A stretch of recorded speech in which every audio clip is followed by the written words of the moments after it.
Hey guys, red day recap for me on this beautiful looking chart. Wouldn't you believe that everyone in the world should be green on this one? Well, I'm not. I'm red, and I want to go over why I'm red and what happened with my own trading and how I shut it down to protect myself. Now, this thing is grinding. It just hit a high of $5.09. We've got a resistance at 551 and 560, and it looks like it may hit that resistance, but it's continuing to grind, and it's doing so without me. So anyone who's in this one, guys, I'm happy for you. Get those gains, lock it in, protect the profit. You know how it is. Now, if I scroll on over to the pre-market session, which is this gray area that you see here, this is where I took the trades on this one. Now, we got alerts early on in the pre-market around 4 a.m. And of course, I wasn't around during that time, letting us know that this is a possible A+ candidate, and it's because it was fitting a lot of the criteria for that type of trade. I got in here around this time, around 6:30, 7 a.m., and this is that time frame here. And you can see that this white candle is high volume, and the yellow candle it's low volume, but it's better than the green and red. Green and red means very low volume. We don't want to see that. I want to see at least these yellow candles. We can see also I've got these red indicators here, the bullish vertical trend, letting me know that right there was possibly 5 or more green candles in a row, and we can see that there. So those are the indicators I have on my chart. So let's get to it. The trade that I took in chat and in voice this morning was the close over this level, which is CXAI close over $2.60. My theory here is that I was looking for a continuation trade, and so I let everyone know that I was looking to hold out until it gets to 283, where I was going to scale out of my profit, hold a lotto, and continue on the day for a bigger move, and hoping that this was going to give us that continuation. If I turn off these volume candles, and you can see, I just want to make a point real quick with these volume candles as they're on. We can see that, again, white, yellow, red, green. The red and green, very low volume. Yellow, pretty low volume, but not bad. And white are high volume breakout type candles. We can see it was pretty inconsistent. It didn't maintain that volume. It wasn't consistent volume, when it was in that $2.60 level. And so this is where I was starting to take my trades. And I'll turn off this indicator here so we can see these a little bit more clear. So now you can see there are green candles, red candles. So really, to simplify the strategy, we're looking for a green candle paired with volume to close over a predetermined level, to then use that level as support, buy into the dip of that support, and then scale into profit as it grows. Well, I got in this candle here when it closed above. It had a topping tail, but I took the chance anyway. Next candle closed below, exited my position. It went up, came back down, and as I got back in on this candle here, again, same idea, closed above with volume. This candle here closed below. So there's 2 losses right there. Now, on this first trade, I believe once I got in on one of these candles here, I believe I was green on the trade.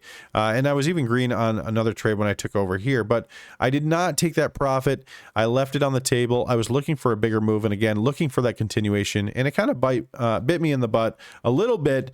But that's okay, because I have to stick to what works for me, and that's confirmation. So I protect myself by scaling back out or getting back out full once it closes below, and that's what I did.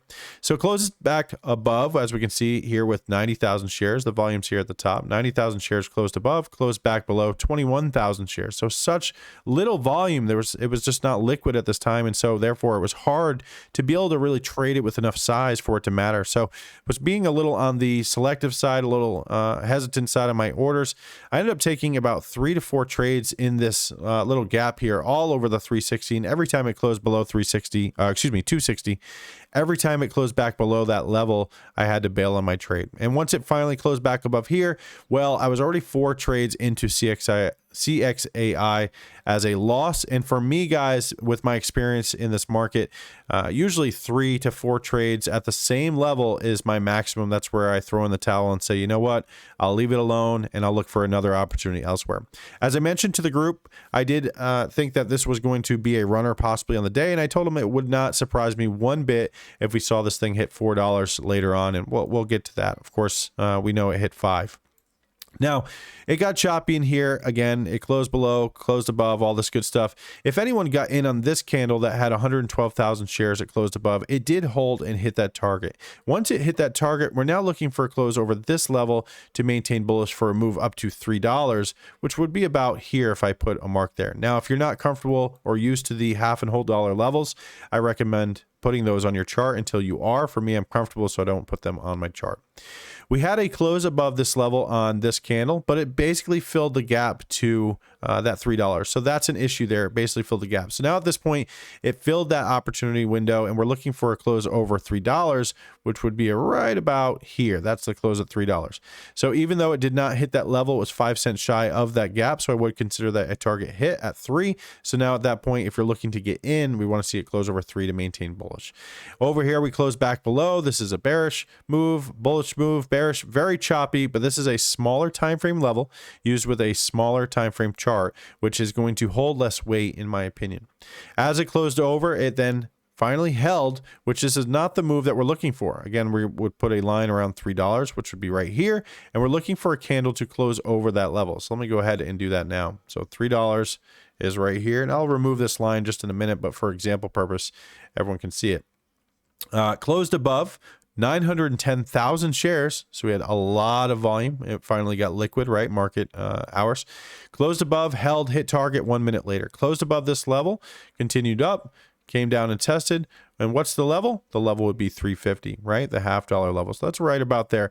So it did not hit that level until this candle. And then once it did, you can see it knife down. So the 350 target hit. So now we're looking for a close over 350. So if I put a mark here on the chart, I'll go ahead and do that, 350, right? So I'm going to get rid of this one. This was the $3 mark that it closed over.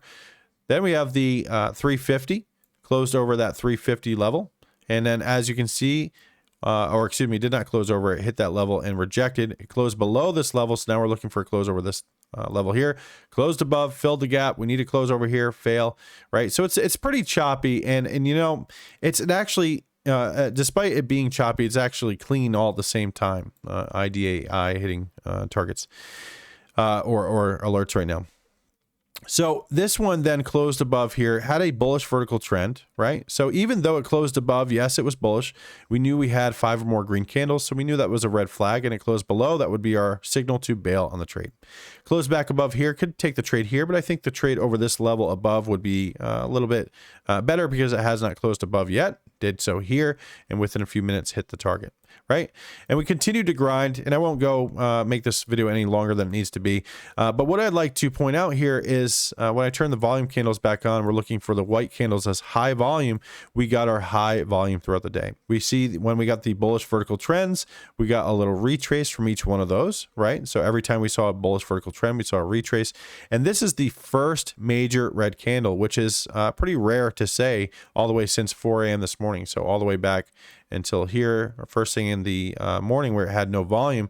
When we finally opened up in the market open and we had that volume and liquidity, this is our first major red. So guys, I have to say this was a pretty high quality setup.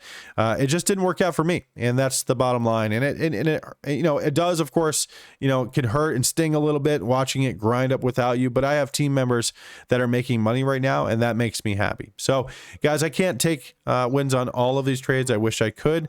I was red, and I started to reach a personal rule where I didn't want to take the trade anymore after this. So I had to shut it down, took my red day. I'm going to move on. Tomorrow's a new day. Hopefully I'll get a new opportunity. But CXAI, pretty high quality. I had the right idea with the gap, but I had the wrong timing, and it did not work out for me, but hopefully it's working out for you guys. So that's my recap on CXAI. Red recap for me, small loss. Moving on. I'll see you guys tomorrow.